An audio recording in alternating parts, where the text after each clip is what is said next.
Wonderful afternoon and fantastic evening. This is Carla from Rehan, Allahwala's World of Connections.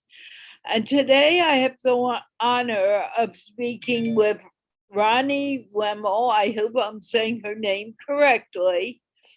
And we're going to be talking about her work and her passions for life. I know she has a lot of things to say about education and also about helping to grow self confidence. Having said that, I want to mention that this show, like all of my interviews, is sponsored by the Institute of Peace, which is an online organization promoting peace one conversation at a time. Rani, can you please introduce yourself? Sure. Thanks, Carla, for actually having me on your show. It's an honor because we have been friends for a long time, and it's really nice to meet you today in person, in a way, virtually.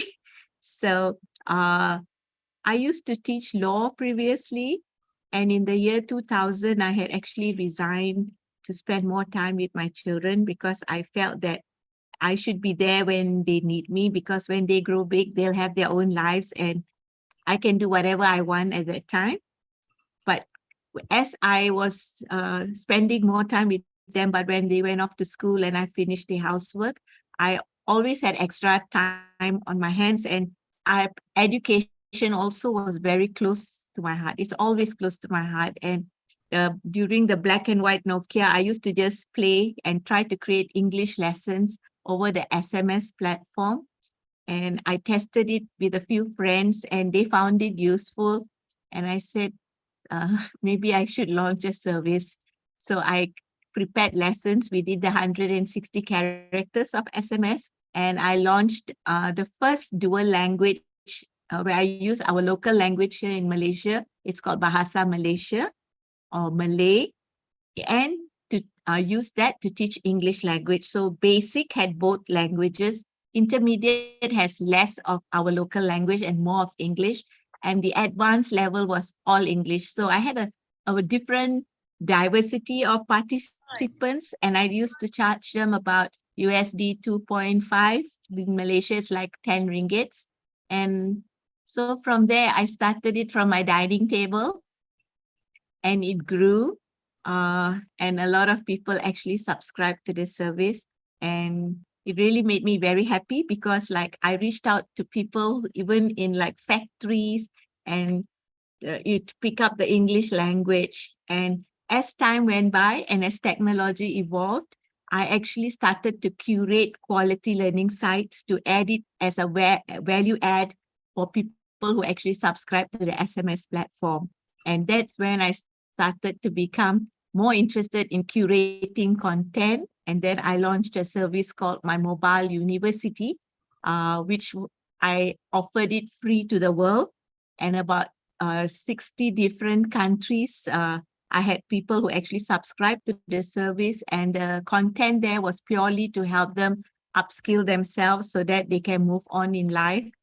Uh, Anyone can actually use the platform. And in 2015, I launched My Mobile University.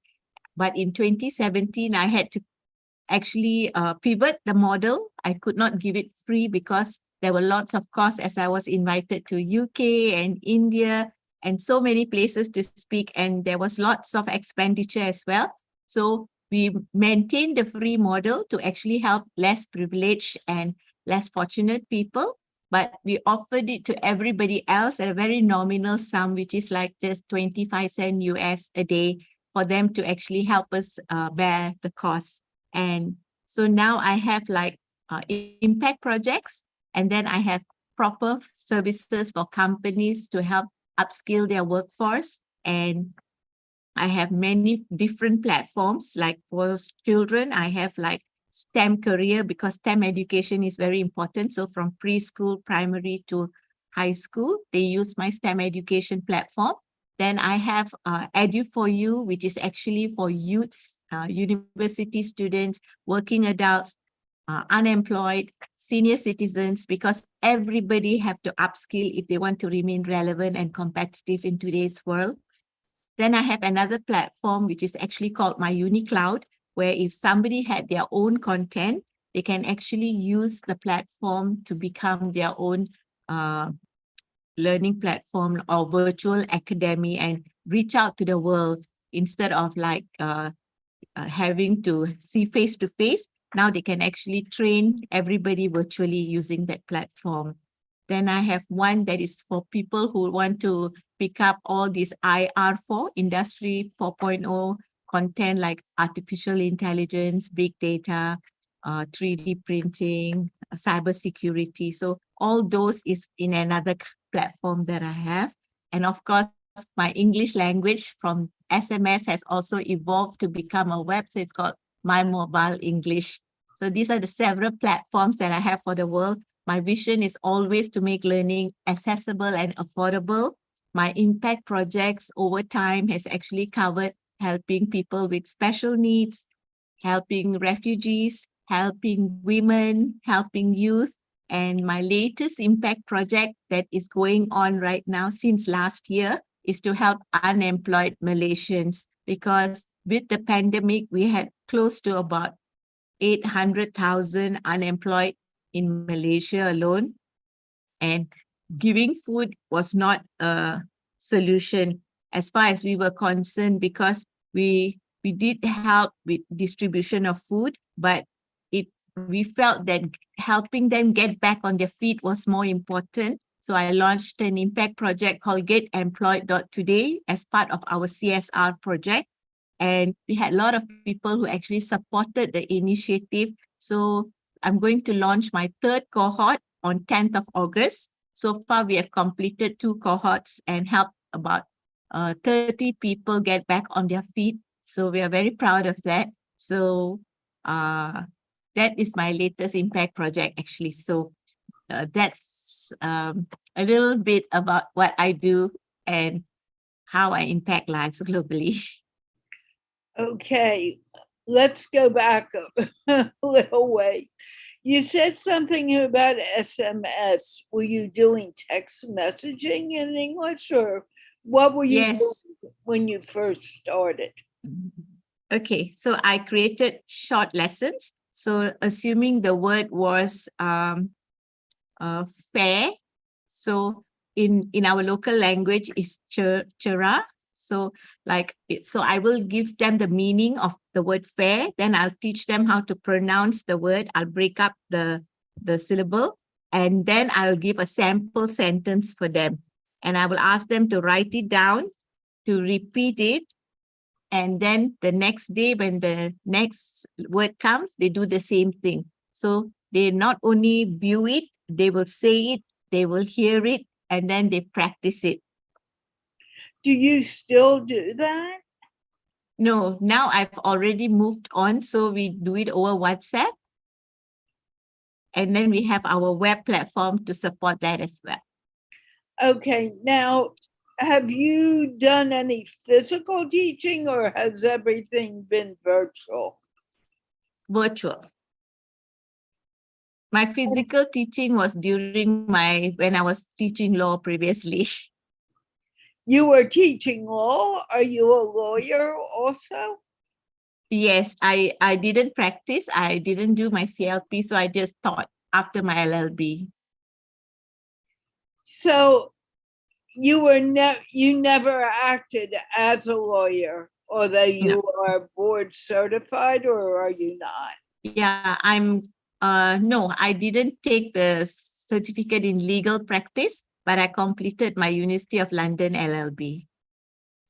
Wow. And that was a while ago. We won't go into how many years ago that was. Long time ago. So you have been doing this project virtually for how many years now? 18. 18. What was your idea? How did you end up deciding, oh, I'm going to do text messaging? I was just playing with the black and white Nokia, and it just happened.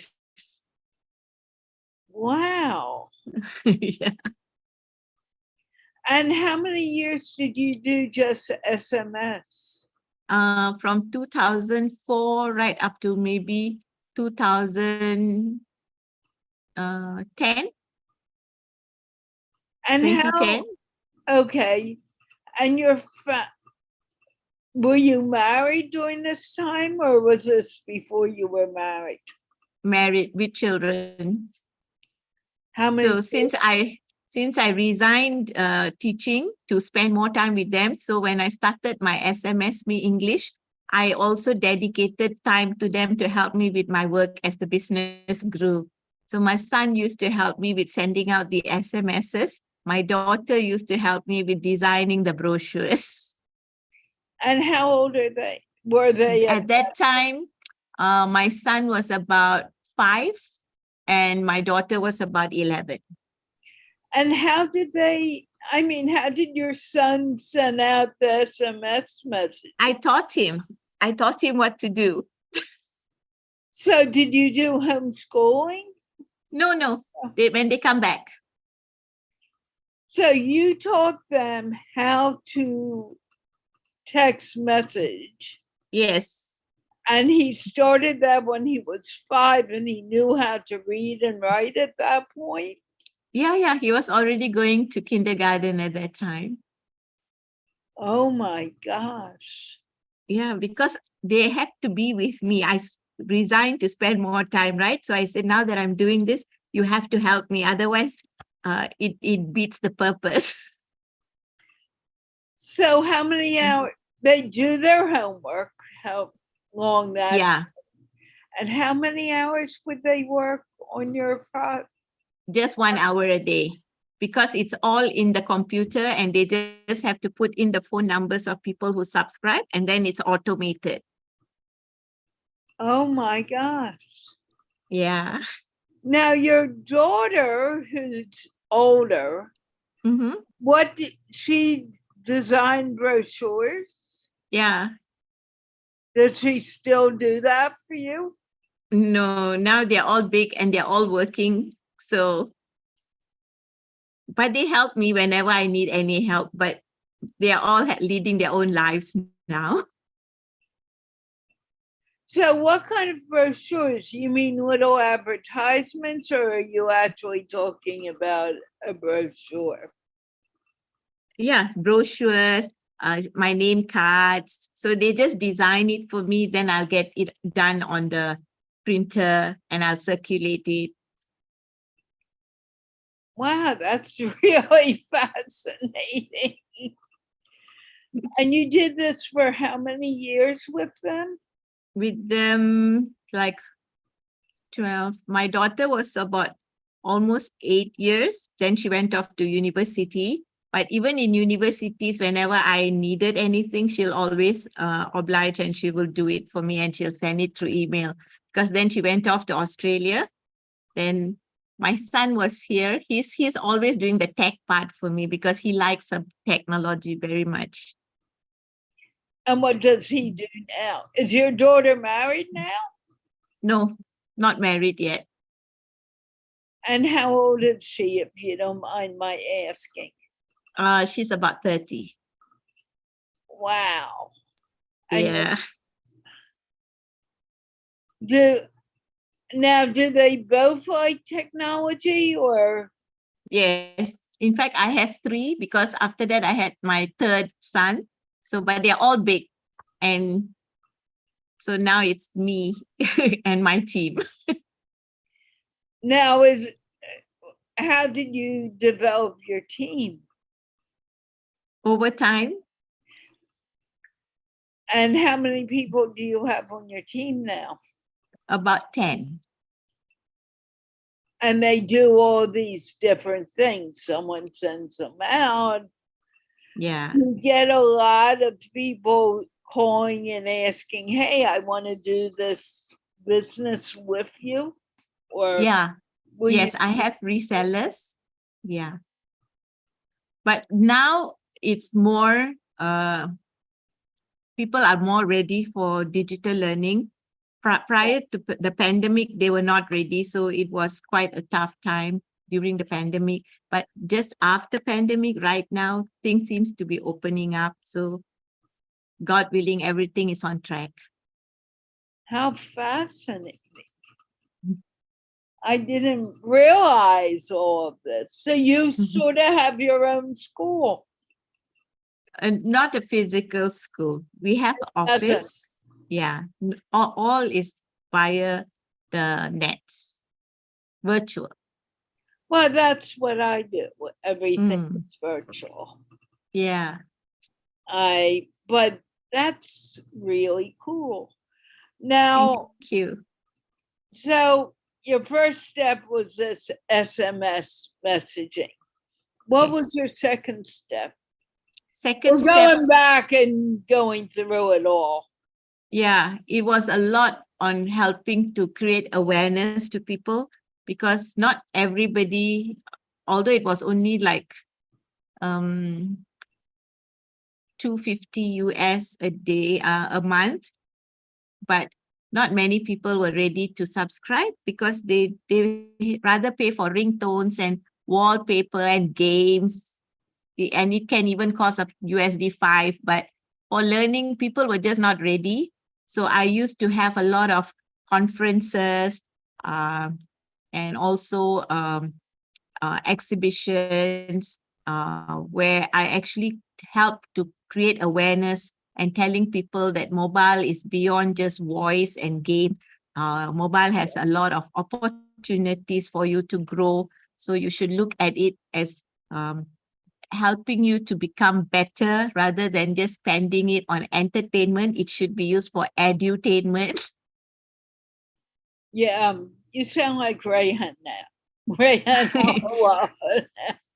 but I agree. People play too many games, or they're into a lot of negative thinking. Have you run into that, and how do you cope with it? I have not actually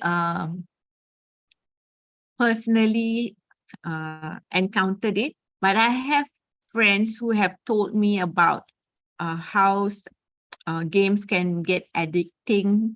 It's addictive, but I think like once they realize and they manage it, then it's sort of good. Otherwise, games are addictive because they are very mesmerizing. So many people, especially youths, spend a lot of time in games. Well, even adults, they get into things like Tetris or Candy Crush or whatever, and soon they're at the dinner table with friends, and they're, instead of talking to them, they're talking on their Device. phone. And I found I was doing that too much too, and I had to really cut back and put the phone where I don't see it when I'm having a meal with a friend. Yeah. Is that happening in Malaysia a lot? Yes, I think it's a global phenomena. So what are you doing to help when you are out for dinner or you're having dinner with your family? What do you do to put away the phone? The phone is there, but we don't touch it. Like it's an agreed thing. Like when we are eating, then we just have family conversations. I think that's very important. Yeah. So your first step, going back to your progression, your first step was SMS. And what was your next step? Like I said, we help to create awareness. So we do a lot of events to actually help people understand that how they can improve themselves by using the phone to learn as well. And subsequently, as technology evolved and websites became better, then we actually started to curate so that we have learning platforms that house open source content that is quality but helpful for individuals to actually upskill themselves. So how old are most of your clients? Come again? How old are most of your clients? Do you find they're more young or they're some middle age? Oh, I have a variety of them because I have different platforms like for children and for adults. So like adult platform caters for all upskilling, reskilling, multi-skilling, cross-skilling skills. How did your family feel about you doing this? Well, they have been supportive. Otherwise, I wouldn't have grown this much, thanks to God. But I must say that they have been really very good and kind. And okay, you have this going on. How many people are following you? And are they mainly from Malaysia or are they from all over the world? Globally. Wow. Yeah. So how did you get your global audience? When I launched my free impact project called My Mobile University. Tell me more about that, please. Sure. So I used to do SMS English, right? And then I used to curate English learning content from the internet to help those who are my subscribers. But subsequently, I saw that there were a lot of other challenges people were facing, and especially cost of education. There was the financial crisis at that time, and a lot of people also lost job in around that period, 2012, 2013. And also a lot of people were going off on long sick leave. And when they came back, they were like not able to fit in properly. And so there were so many issues. So we thought that if we can do what we did for English language, we could help others to actually upskill themselves, because when it comes to learning or training, money and time has always been the barrier. You may have time, but you may not have money, or you may have money, you may not have time. But with what we did, money and time was no longer a barrier. All it needed was a person to remain committed to actually upskill themselves.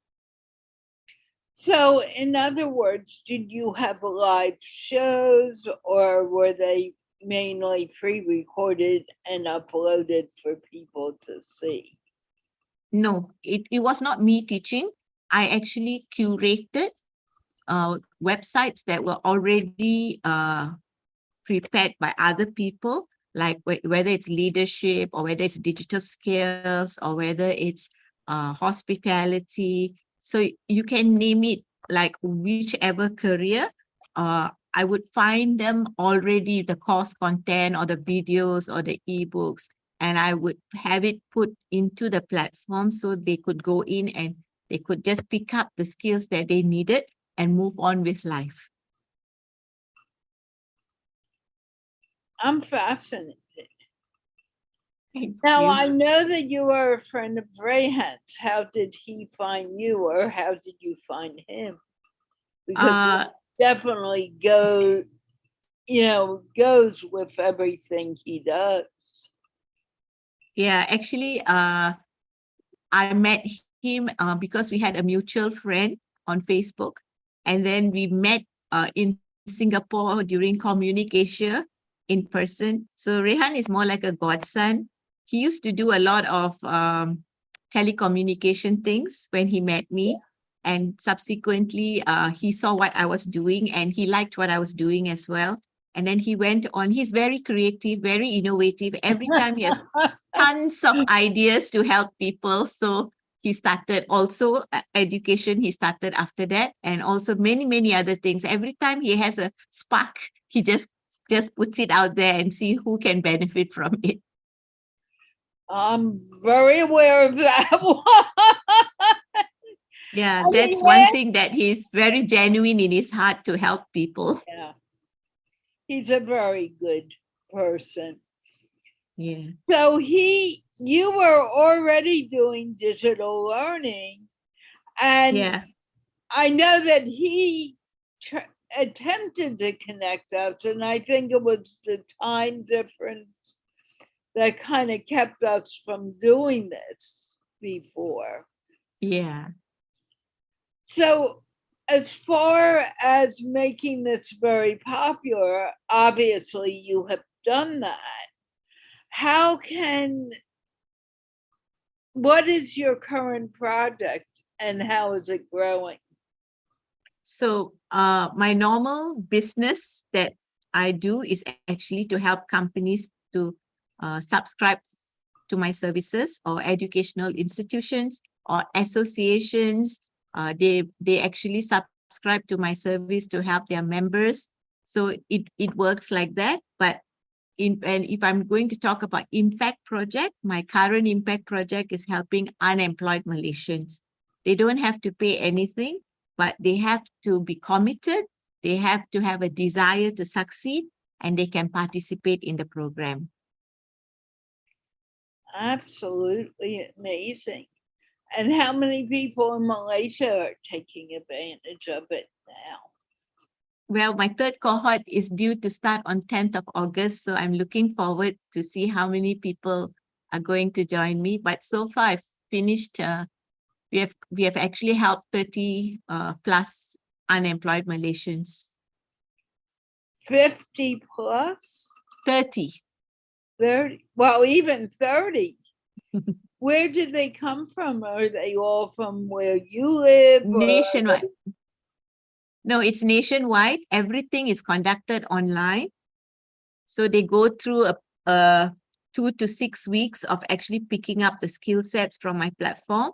And during that period, also they attend master classes where we actually help them to either pick up a skill that they can monetize, or pick up something that helps them to build confidence, self-esteem, social skills. Because according to the International Labour Organization, people who have been unemployed for more than 2 years have actually lost a little bit of their social skills, their self-esteem, their self-confidence, and they sort of like feel really like shunned by the society. So when they come and join our program, we sort of like build all these skill sets back, and they are more confident, they are more sociable. So these are like things that really make us very happy, because after that, they can choose their pathway.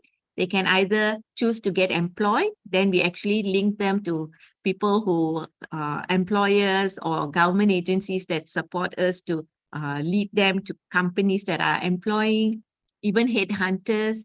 But if they say that they don't want to go back to employment, they want to do freelance, then we actually link them to platforms that offer freelance jobs so that they can earn an income. And then there's the other part of it, that they don't want to get employed, but they want to start a business of their own. So then we also work with another government agencies that actually support them by providing mentorship for starting your own business. And they help out with also a 6 months entrepreneurship program that will guide them along the way. So that's how we set them up. After 6 weeks, we know that they are okay. Now, is the government also subsidizing this? Because it seems like No, it's totally our own company effort. Because this would be wonderful for the government to take part in, because I mean, in my country, there are people who are so despondent since the pandemic that they are not doing what they could be doing, because they're like, well, the money's not going to come, and we're not allowed to go out and talk to people, and blah, blah, blah. Are you seeing that happening in Malaysia also? Yeah. That's why when we ask them to register, we tell them clearly that they have to be committed. They need to put in the effort. You can't get anything in this world if you don't put in the effort, right? Right. So that's important. They must have the desire that they want to change their life. Wow. I am impressed. Thank you. Now, how, if someone would want to join your program, will you put the link in the chat, the Facebook sure. chat when you're done, so they Yeah. can see that? And Okay. I just think this is so amazing that you did this all online. And I want to thank you for taking that initiative. Thank you There, for go on. Yeah, thank you for actually, making time to speak to me today and helping me to like actually create some awareness to people as well. Oh, you're more than welcome. When I said the chat, I'm saying the chat on Facebook, not in Zoom. Okay, Because okay. no one's going to see. This chat. Zoom chat is you, me, and no one else. Yeah, okay. Okay. Yeah, With sure. that, unfortunately, I need to end the show, but I want to thank you so much for talking to me. Thank Is you. there anything you want to leave our audience with before I close this down? Yeah, I would like to actually tell them that, there's nothing is impossible. No matter what happens in life, we always underestimate ourselves. What we must do is believe that we can do it. We tend to believe everybody else and we don't believe ourselves. We are the most important person. So if we start to believe in ourselves, as much as the road can be challenging, but it won't be as challenging because our efforts, although they are baby steps, will take us to what we want to actually achieve in life. Thank you so very much. That is great wisdom for everyone. And with that, I want to remind everyone that this show was sponsored by the Institute of Peace, which is an online organization promoting peace one conversation at a time. And can we wave goodbye? Bye, everyone. Thank you.